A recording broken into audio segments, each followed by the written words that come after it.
والصلاة والسلام على أشرف المرسلين سيدنا ونبينا محمد بن عبد الله رسول الأمين وعلى آله وصحبه أجمعين.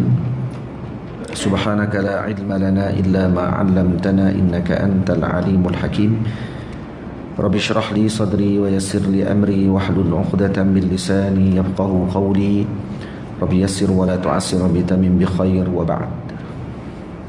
Saya muliakan lagi saya kasihi Fadil Ustaz Fidai Tuan Imam, ahli jawatan kuasa bagi Masjid Sharifah Fatimah, bu ayah, abang-abang, kakak-kakak, seluruh hadirin yang dirahmati Allah Subhanahu wa taala sekalian. Pertamanya kita memanjatkan setinggi syukur kita kepada Allah Subhanahu wa taala dengan limpah kurnia dan izin daripada Allah dapat sama-sama kita berkumpul pada malam ini untuk meneruskan bacaan kitab Asy-Syamil fi Khulasati Syama'il, iaitu rangkap syair yang saya karang berkaitan dengan Rasulullah sallallahu alaihi wasallam. Kita dah sampai pada 144, no? Pada rangkap yang ke-144. Kalau matan muka surat 10, kalau syarah muka surat 60.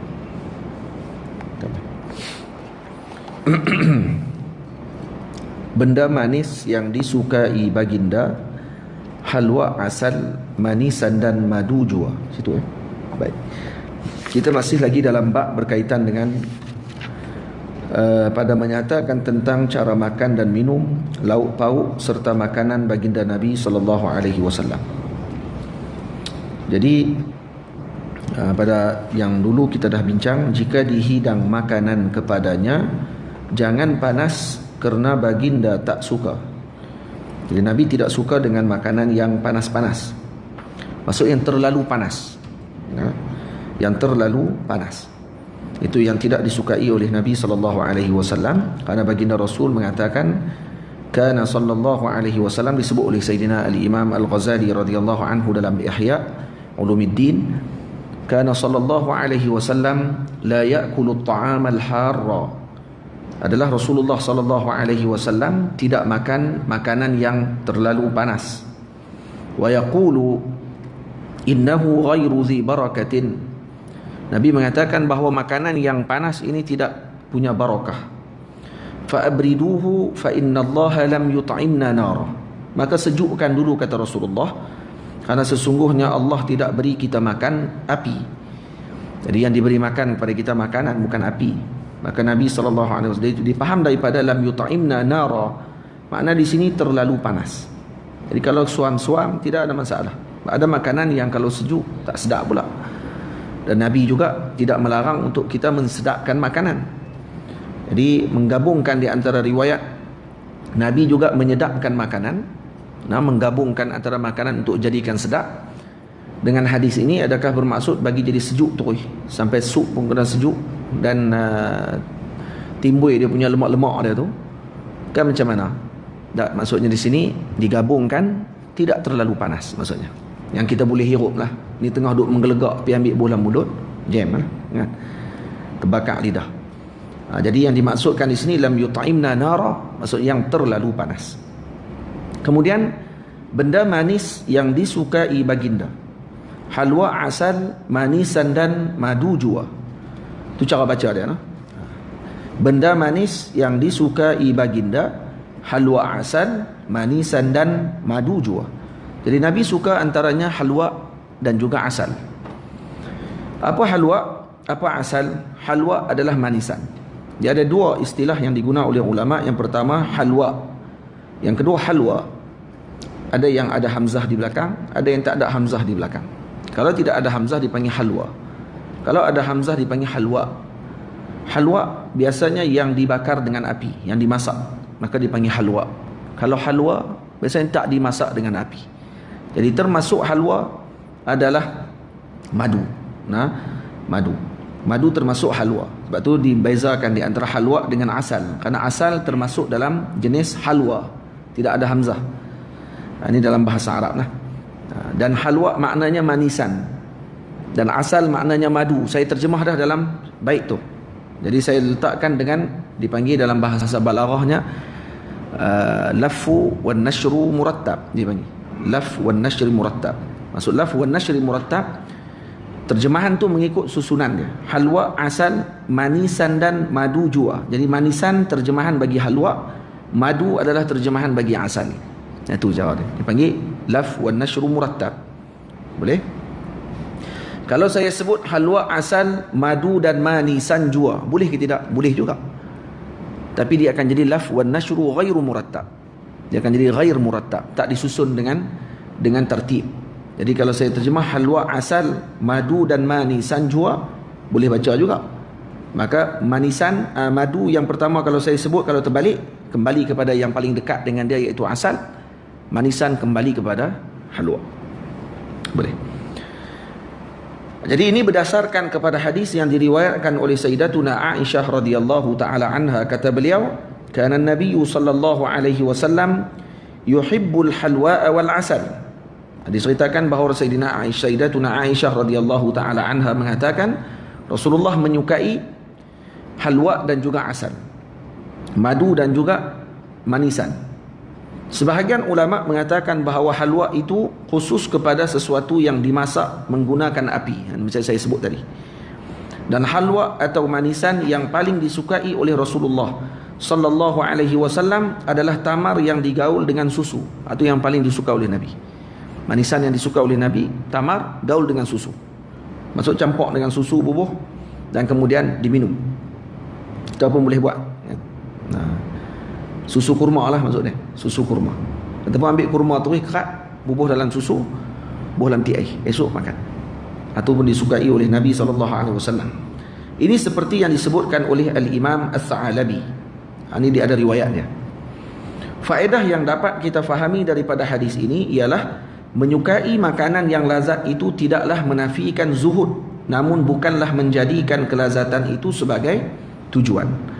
Jadi melazatkan makanan tak masalah. Kita pergi cari kedai makan sedap, boleh ke tidak? Tak ada masalah apa. Karena fitrah manusia macam tu, dia suka hak sedap. Kan ada orang suka hak jenis tak sedap ni. Tak, dia suka hak sedap-sedap. Dan baginda Nabi SAW menunjukkan perkara tersebut. Menyedapkan makanan tak masalah. Dan benda itu sunnah Rasulullah SAW, dan ini tidak menafikan zuhud. Nah, baginda juga menyukai qabas yang dikenali sebagai kunafah. Tuan pernah makan tak kunafah? Kunafah ni makanan, kalau di Mesir dipanggil kunafah lah. Kalau kata di Hijaz mungkin dipanggil qabas. Lepas tu saya terjemahkan, terus dikenal dengan kunafah. Kalau baca dalam kitab-kitab Arab, kalau jumpa qabas maknanya kunafah lah. Kunafah yang sedap. Sekat saya duduk makan di Mesir lah, sekat duduk di Mesir dulu ni, orang-orang Syria buat sedap. Kunafah sedap kalau mereka buat. Ada kunafah bil qishtah, kunafah bil gibnah, dia gabunglah dengan cheese dan sebagainya. Jadi kunafah dikenal oleh masyarakat Mesir dengan gelar kunafah.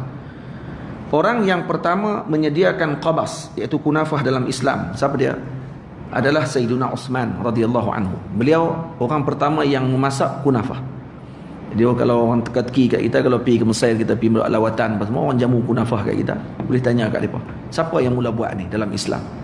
Dalam Islam maksudnya bukan pertama dalam dunia, dalam ketika mana dah Islam dah tersebar waktu tu, siapa yang mula-mula buat makanan ini kepada Nabi SAW? Sayyidina Uthman radhiyallahu anhu. Sayyidina Uthman pandai masak. Sayyidina Uthman juga pandai masak kunafah. Dan bila mana dihidangkan kepada baginda Nabi SAW, baginda sangat menyukainya. Nabi suka dengan kunafah. Tapi Nabi suka bukan makna sini makan tiap-tiap hari. Dia makan tiap-tiap hari, kita potong kaki lah, manis. Dia masak, kemudian lagi dia akan tuang dengan air gula. Memang potong kaki itu ya. Kalau makan tiap-tiap hari, syok lah, memang syok di mulut. Sakit di dalam. Kalau makan selalu, Nabi tak makan selalu. Makanan yang macam ni Nabi tidak makan selalu.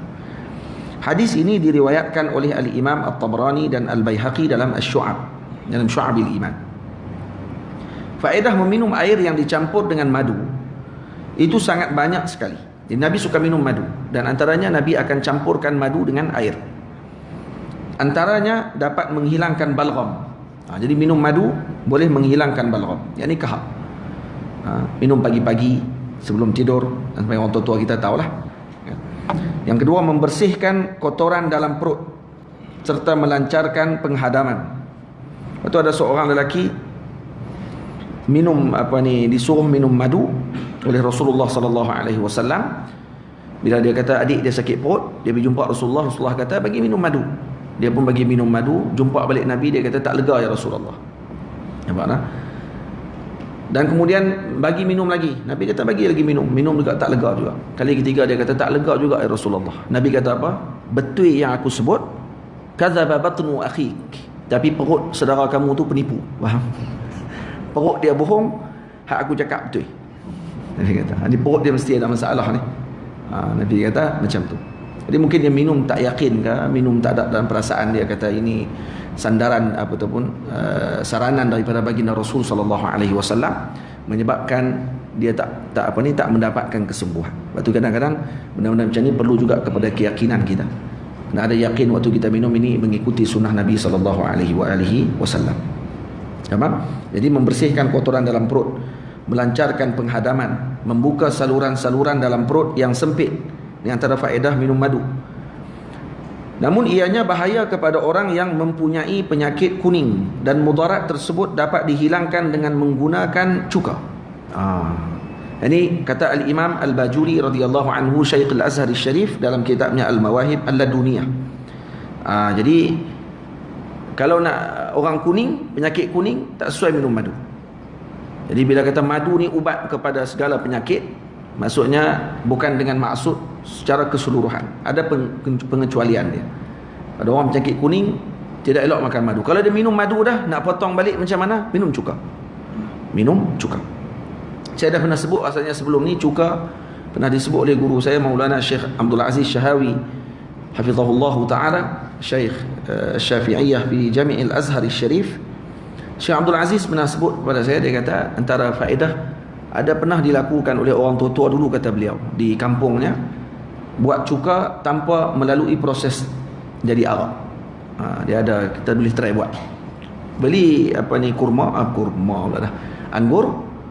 Dia kata buang tangkai dia tu, dan juga biji dia kalau boleh buang juga, letak dalam bekas yang kedap, tutup, bagi rapat elok-elok, jangan bagi ada air apa, bagi padat anggur tadi, kemudian tutup sampai dia akan berayak sendiri, dia akan keluar ayak dia. Masa keluar ayak tadi, biasanya itu dah jadi cuka tu, dia tak akan jadi arak. Ini faedah disebut juga oleh Al-Imam Al-Bujairmi radhiyallahu taala anhu dalam kitab Hasyiah Bujairmi 'ala Al-Iqna'. Ada sebut dalam tu. Jadi ini antara cuka yang tidak melalui proses arak. Jadi biasanya dia akan jadi jus, lepas jadi jus dia akan jadi arak, lepas jadi arak baru jadi cuka. Tapi yang ni tak, daripada buah tadi terus jadi cuka.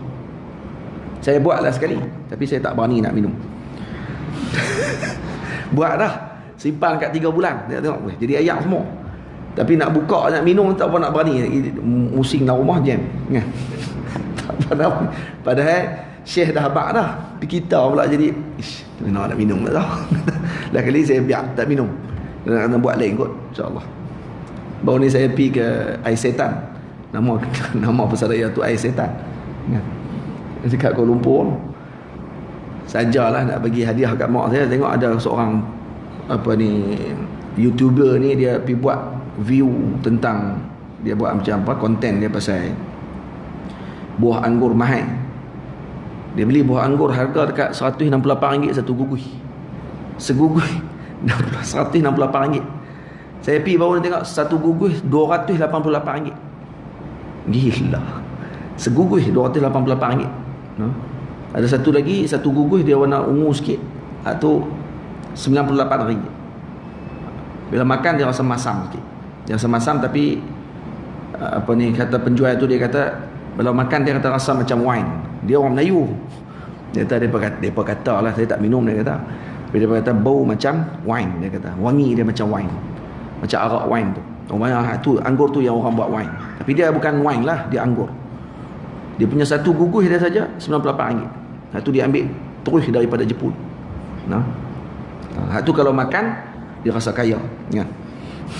Rasa kaya lah. RM288 segugus. Hak satu lagi RM98 segugus. Boleh nak rasa je lah. Lepas tu tak beli dah. Boleh rasalah kawan-kawan di dunia ni pernah makan dah sekali buah anggur mahal dalam dunia. Lepas tu tunggu di akhirat nantilah. Kalau makan tiap-tiap hari bankrupt. Nah, RM288 tu boleh beli berapa puluh kilo buah anggur. Tapi saja nak bagi mak saya rasa. Nak bagi mak saya rasa, beli juga kat dia sikit, bagi dia rasa. Sebiji RM20. Ha? Sebiji RM20. Seguguh adalah berapa biji ya. Baik. Saya berkata, saya tu saya lah. Perlu bagi seseorang tersebut mendapatkan nasihat daripada ahlinya seperti doktor perubatan atau pengamalannya bagi mengelakkan daripada tersalah dalam cara pengambilan. Jadi apa-apa pun kena tanya doktor jugalah. Ya, walaupun kita tahu dalam kitab ni kata kalau kita makan madu begini-begini dia akan jadi penghadaman kalau sakit perut, dan Nabi pernah sebut dalam hadis pun kena tanya juga kepada doktor kalau kita sakit perut. Perlu ambil panduan daripada mereka kerana mereka ahli dalam bidang tersebut. Tamam? Maksudnya kan orang duk heboh masalah pakai mask kan? Kan saya pernah sebut sebelum ni di masjid kan, kata makruh kalau kita pakai mask. Dalam pandangan mazhab kata makruh pakai mask ketika mana bukan pakai mask, menutup muka ketika mana solat. Tamam? Saya masa tu mungkin cerita tak habis dalam bab tersebut. Dan perempuan makruh memakai purdah ketika solat, tak boleh tutup muka. Tapi kalau dalam hukum berkait dengan masalah pandemik yang berlaku sekarang ini, bila mana pemerintah meletakkan hukum tersebut dengan suatu hukuman, letak dengan satu pandangan, maka hukumul hakim yarfa'ul khilaf. Ini pandangan daripada pemerintah yang mana mereka telah diberi nasihat oleh para pakar dalam bidang perubatan dan sebagainya, maka dia mengangkat khilaf yang telah berlaku di kalangan ulama. Walaupun ada ulama kata makruh pakai tutup muka dan sebagainya ketika solat. Jadi ketika hakim mengatakan ataupun pemerintah hakim yang masukkan dalam kaedah tadi hukumul hakim yarfa'ul khilaf, ketika pemerintah meletakkan hukum kata kena pakai kerana masalah ni masalah yang tidak nampak di depan mata kita, kemungkinan ada dekat tempat sujud, boleh jadi takut tersedut dalam hidung kita dan sebagainya, maka hukum hakim mengangkat khilaf tersebut, maka tidak makruh lagi pada waktu itu. Tamam? Tidak makruh lagi. Kemudian ada pula orang yang sebut kata berapa lama kita nak duduk dalam keadaan ni, semayang jarak-jarak 1 meter, kemudian pakai mask dalam solat, nak salam tak boleh. Jadi ini sampai bila kata? Kalau terlalu lama sangat ni meninggalkan sunnah Rasulullah sallallahu alaihi wasallam. Kan ada ayat macam tu kan? Kita katakan bahawa mengikuti apa yang dilakukan sekarang juga mengikuti sunnah Rasulullah sallallahu alaihi wasallam. Karena Nabi mengatakan la darara wa la dirar. Kan hadis Nabi juga tu. Nabi kata jangan kita buat yang tidak baik kepada orang, dan jangan kita la darar, maksud kita buat jahat kepada orang ataupun menyebarkan benda yang tidak mudarat kepada orang, ataupun melebar luaskan lagi kemudaratan kepada pihak yang lain. Jangan kita buat ke orang, orang pun jangan buat kat kita juga. Macam tu. La darar wa la dirar. Jadi maksud dia dipaham di sini, termasuk apa yang kita lakukan sekarang ni adalah untuk menjaga maslahat tersebut, agar tidak tersebarnya mudarat kepada orang lain. Kerana kemungkinan ada orang yang tidak ada simptom, yang mungkin dia akan sebarkan kepada orang yang ada penyakit yang boleh menyebabkan bahaya kepada dia. Maksudnya orang tua-tua dan sebagainya. Maka ni adakah mengikuti sunnah Rasulullah? Ya, mengikuti sunnah Rasulullah. Jangan lupa kata sunnah Nabi juga ada yang sebut hadis tu. Jangan ingat kata sunnah Nabi semayang hanya rapat saf. Ya betul, tak ada masalah. Yang tu memang tepat pun. Tapi menjarangkan saf pada waktu tersebut. Tapi itulah yang kita kata jarang saf dekat solat je Ustaz. Sampai dekat pasar malam mereka buat ikut dan ya. Yang tu kita kata tu bukan kerja kita lah. Tu bukan kerja kita tu. Yang tu masing-masing kesedaran diri masing-masing. Dah depa sedap waktu solat aja nak buat macam mana? Kan? Kita dah dia sedap waktu tu je. Patutnya dia sedap sekali lah dekat kedai makan, dekat tempat beli ikan dan sebagainya. Patutnya dekat pasar raya dia kena sedap tu lah. Dia duduk banding macam tu, letih lah kita. Dan tu tak boleh nak letak apa. Kan? Kurang-kurangnya adalah masjid juga mengamalkan apa yang telah dianjurkan oleh Nabi SAW. Jadi maksudnya di sini, sampai bila kita nak hidup dalam keadaan bid'ah macam ni? Tak bid'ah tuan-tuan. Tak bid'ah. Yang ni juga mengikuti sunnah Rasulullah SAW. Jadi ala kulli hal, kita ada ahlul halli wal aqdi. Ada orang bijak pandai, alim ulama ada. Jadi jangan kita pun jangan laju sangat dalam pandangan. Sabarlah dulu. Jadi macam tak ada orang cerdik pula dalam negara kita. Macam tak ada pula ulama yang bagi pandangan dalam bab tersebut.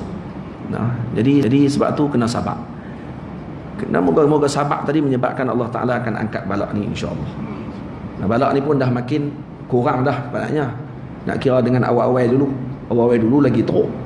Tapi lah ni dah makin kurang. Kenapa? Kerana kita ikut dengan sunnah Rasulullah sallallahu alaihi wasallam, sabar. Nah, taat dengan perintah. Kemudian apa ni, banyak berdoa kepada Allah Taala. Insya-Allah khair. Boleh tak? Hak tu maksud dia. Jadi tak maulah kita dengar lagi lepas ni kata ni kita ni duk hidup dalam bid'ah lah ni duk buat benda ni, dajjal suka lah, tak salam apa semua ni, salam je. Nah. Tapi lepas mayang ni tak payah salam lah, tu ya. Nah, saya jadi kluster Sarifah Fatimah pula kan. Kita bukan nak tahu sekarang ni dia punya orang panggil apa? Penyebaran yang terlalu luas ni, kita jadi berjaga-jaga lah. Pandemik ni bukan macam aksiden. Nah, kita duk kata Allah takut apa? Aksiden, statistik aksiden lagi banyak daripada berlaku apa ni mati dengan sebab apa ni Covid ni kata. Oh, dia kira aksiden dengan Covid. Kias ma'al farid. Kias tak kenal langsung. Hak tu dia aksiden 3 orang aja hak dalam tempat tu aja. Dia bukan pergi merebak kereta sebelah. Dia aksiden aja kat sini tengok kereta hak ujung pula kena sekali. Tak. Dia masalah dia akan jadi penularan. Seorang kena balik ke rumah dan sebagainya, kena kat di rumah pula yang ada simptom dan sebagainya. Tu yang kita nak jaganya, tu je kan. Nak abang kata apa sekarang ni, nak abang kata kita pun dalam sunnah Rasulullah juga. Kalau buat macam ni, kita ikut sunnah Nabi sallallahu alaihi wasallam. Nabi suruh jaga umat Nabi Muhammad sallallahu alaihi wasallam. Nabi suruh jaga kesihatan. Nabi kata jangan buat kejahatan kepada umat, jangan sebarkan benda yang mudarat kepada umat. Kan tu sunnah Rasulullah sallallahu alaihi wasallam. Alhamdulillah, Nabi tinggalkan semua kepada kita. Nabi sebut semua benda kepada kita, tak tinggal sikit pun. Nabi habaq yang ni sunnah. Nabi kata yang buat jaga diri kita daripada mudarat kepada orang lain pun, ni pun sunnah Nabi SAW. Ikut arahan Nabi SAW. Kan itu sunnah juga. Jadi sunnah jangan dilihat hanya pada satu sudut sahaja. Lihat dengan luas. Baru kita akan jadi tenang, lapang, dan kita berada dalam mengikuti Nabi SAW. InsyaAllah. Nah, jadi ada orang kata, Ustaz ambil yang pandangan senang sangat ni, yang bermudah-mudah sangat agama. Dan ni agama. Bukan kita ambil pandangan yang bermudah-mudah dalam agama. Kata Maulana Syekh Ali Jumaah hafizahullahu taala, Syekh Ali kata, bukan ambil pandangan yang bermudah-mudah. Kami ambil pandangan yang ada dalam agama. Ni pandangan dalam agama, bukan bermudah-mudahkan saja dengan tanpa ada sandaran dan sebagainya. Ada sandaran ni. Nah, jadi kena sabar. Insya-Allah Allah Taala akan bagi kelepasan dia. Faham tak? Ni berkait dengan apa? Minta nasihat daripada doktor. Jadi terkeluarlah cerita tu. Minta maaf lah. Nah. Kau ada bercanggah dengan siapa-siapa kan, minta maaf lah. Dan minuman yang digemari baginda, susu yang didoa barakah padanya. Jadi minuman yang digemari oleh Nabi SAW, apa dia yang Nabi suka minumannya? Susu yang didoakan barakah oleh baginda Nabi SAW. Susu yang didoa barakah padanya. Jadi, Nabi suka dengan susu. Nah, dan Nabi pernah doa, disebutkan di sini, man at'amahu Allahu ta'aman falyaqul Allahumma barik lana fihi wa at'imna khairan minhu. Siapa yang diberikan dia dengan makanan, maka baca doa, ya Allah berkatilah kami dengannya dan berikan makan kami dengan yang terbaik minhu, daripadanya. At'imna khairan minhu, ataupun yang lebih baik daripada yang kami dapat makan sekarang. Ini mana di syurga Allah Ta'ala nanti. Wa man saqahu Allahu azza wa jalla labanan falyaqul. Siapa yang diberi oleh Allah Taala minum susu. Jadi di sini disebut man at'amahu Allahu ta'aman. Jadi disebut dengan bahasa haqiqah. Yang bagi makan kita sebenar siapa dia? Allah. Kita pergi makan di rumah tetamu, kita jadi tetamu di rumah kawan-kawan kita dan sebagainya. Dia jamu kita makan. Hakikat yang bagi makan kita siapa dia? Allah. Nabi nak beritahu gitulah. Jadi siapa yang diberi makan oleh Allah Subhanahu wa taala, maka doa dengan doa tadi. Siapa yang diberi minum oleh Allah Subhanahu wa taala dengan susu, maka dia sebutkan Allahumma barik lana fihi wa zidna minhu. Nah, kenapa Nabi tak sebut wa at'imna ataupun wasqina khairan minhu, beri kami minum dengan yang lebih baik daripadanya? Karena susu terbaik. Sebab tu Nabi kata wazidna minhu. cukup didoa dengan tambahan, tidak didoa dengan gantian dengan yang lebih baik. Susu didoakan dengan yang baik terus. Nah, wazidna minhu, disuruh tambah. Nah, Allahumma barik lana fihi wazidna minhu, tu doa minum susu. Nah, doa minum susu. Thumma qala Ibnu Abbas radhiyallahu taala anhuma qala Rasulullah sallallahu alaihi wasallam, laisa syai'un yujzi'u makan at-ta'ami wasyarabi ghaira al-laban. Tidak ada sesuatu yang mengambil tempat makan dan minum melainkan susu. Jadi susu ni ambil tempat makan dan minum. Dia boleh jadi minuman, dia boleh jadi makanan. Jadi orang Kedah betul ialah bab ni. Orang Kedah semua makan. Makan ayak, makan susu, minum susu, betul ialah bab ni. Nah. Sama juga macam Zam-Zam. Zam-Zam pun mengambil tempat makan dan minum. Boleh jadi gemuk kalau minum Zam-Zam saja. Faham? Nah, ini kelebihan dia. Jadi Nabi minta tambahkan lagi. Dan Nabi doakan barakah kepada susu. Maka ni antara minuman yang disukai oleh Nabi kita Muhammad sallallahu alaihi wa alihi wasallam. Air sejuk jangan lupa wahai murid, dalam riwayah disebut hulwun barid. Dalam riwayat disebut hulwun barid. Ada disebut kana ahabbu syarabi ila Rasulillah sallallahu alaihi wasallam al-hulwal barid. Minuman yang disukai oleh Nabi adalah apa dia? Hulwal barid, yang manis sejuk. Apa dia minuman manis dan sejuk? Kata sebahagian ulama disebut di sini. Pengarang menyebutkan di dalam bait tersebut salah satu daripada makna hulwul barid. Pengarang tu saya lah. Nah, saya sebut dalam ni air sejuk jangan lupa wahai murid. Dalam riwayah disebut hulwun barid. Maknanya ini salah satu terjemahan bagi hulwun barid. Maksudnya air yang sejuk dan manis ni apa dia? Air sejuk. Ni air sejuk kita ni. Air mineral. Itu yang dimaksudkan dalam hadis. Itu sebahagian pandangan ulama. Di antara makna lain bagi hulwul barid adalah air yang dicampur dengan tamar atau zabib, kismis. Itu dipanggil nabiz. Air yang dimasukkan dengan kismis, dengan apa ni, dengan orang panggil kurma ataupun dengan kismis, kemudian direndam semalaman, esok minum. Macam dibuat di Mesir dan sebagainya waktu ketika musim bulan puasa. Waktu buka puasa mereka akan jamu air sejuk, dalam tu ada kurma. Kurma yang biasa mereka letak kurma kerah tu. Ada penjual dekat kedai-kedai tarah tu. Kedai tu dia jual kurma kerah, tokak ni gigi patah. Dia tu dia heran, kurma ni nak makan macam mana kurma? Rupanya kurma ni balik kerak, buh dalam susu. Simpan semalaman, esok kau minum, basuh dulu. Tapi kalau kurma tu basuh lama-lama dia akan lembut juga. Kalau basuh betul-betul dengan air dia akan lembut. Tapi manis. Cara nak buat lagi macam mana? Basuh bagi elok sebab biasanya dia akan berdebu. Basuh, kerak ataupun koyak, buh dalam susu. Bagi banyak-banyak, esok minum pagi. Dia akan bagi kesegaran kepada kita. Sini jaranglah jual kurma tu. Kalau di Mesir banyak. Kurma tu ringan dan kerah. Di antara makna lain maksud dia dicampur dengan tamar dan zabib, atau yang dicampurkan dengan madu. Itu pun sama juga. Buh dengan madu pun Allahumma salli ala sayyidina Muhammad juga dipanggil nabiz. Kata al-Imam Ibnul Qayyim, yani ada orang kadang dia tak dengar ni nama ni. Dia kata macam mana ustaz boleh masuk nama Ibnul Qayyim dalam kitab ustaz ni? Tak, saya cuma nakalkan balik daripada Imam Ibnu Hajar. Al-Imam Al-Bajuri. Imam Bajuri pun masukkan karangan ataupun tulisan ataupun nakal balik daripada apa yang disebutkan oleh Ibnul Qayyim dalam kitab beliau. Dia ada karang kitab berkenaan dengan Tibbun Nabawi, berkenaan dengan perubatan Nabi SAW, dan dimasukkan juga, diambil faedahnya. Walaupun kita tak bersetuju dengan beliau dalam beberapa pandangan, tidak menafikan untuk kita mengambil faedah daripada apa yang dia karang. Dan buktinya Al-Imam Al-Bajuri juga mengambil faedah tersebut. Abu Said Ahmad Al-Maliki, saya hadir ke pondok beliau di Rusaifah di Makkah Al-Mukarramah, dihadiri oleh para masyayikh, ulama-ulama besar daripada Makkah. Majlis pada malam tu baca kitab Tibbun Nabawi Ibnul Qayyim. Dia baca kitab Tibbun Nabawi. Jadi dibaca juga. Tak ada masalah apa pun. Yang penting jangan baca kitab akidah dia aja. Ataupun jangan baca kitab fawaid. Ada Ibnu Qayyim dia kata karang kitab al-fawaid. Kitab fawaid ni dalam tu masalah macam-macam ada. Yang beratlah pandangan-pandangan tentang tauhid dan sebagainya yang bercanggah dengan kita lah ahli sunnah wal jamaah, Asy'ariyah dan Maturidi. Tak apalah. Tak payah ambil lah pandangan tu.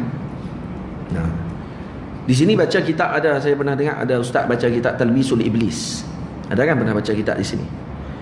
Tapi saya tengok depan kulit kitab dia tulis dari karangan Ibnul Qayyim. Salah tu. Karangan siapa tu? Talbisul Iblis, karangan Al-Imam Ibnul Jauzi. Nama Ibnul Qayyim, bukan Ibnul Qayyim. Al-Imam Ibnul Jauzi. Ibnul Qayyim Jauziyah. Beza tu. Ibnul Qayyim Jauziyah. Al-Imam Ibnul Jauzi Syamsuddin Abil Faraj. Itu orang lain. Ini kibar ulama dalam mazhab Hambali. Dan beliau termasuk di kalangan ulama besar dalam ahli sunnah wal jamaah, alim besar dalam mazhab kita. Tamam. Cuma adalah kritikan dia kepada para mutasawwif dan sebagainya, itu biasa pada para ulama pada zaman tersebut. Kita azan ke terus ya? Azan dulu kan? Azan. Baik. Kita berhenti sat, lepas azan kita sambung balik insya-Allah.